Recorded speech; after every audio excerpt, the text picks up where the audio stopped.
So next up in the trailer series is no trailer at all.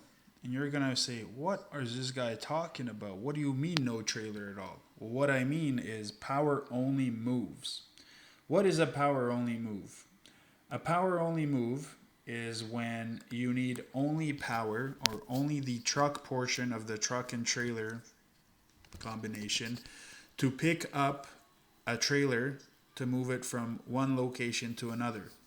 This could be from one warehouse to another. It could be cross country. You never know. But power only is essentially hooking onto a trailer that's already loaded, or hooking onto a trailer that's in a yard that's about to get loaded, or hooking onto a trailer that was already loaded that's in the yard, or hooking onto a trailer that was already loaded on a dock.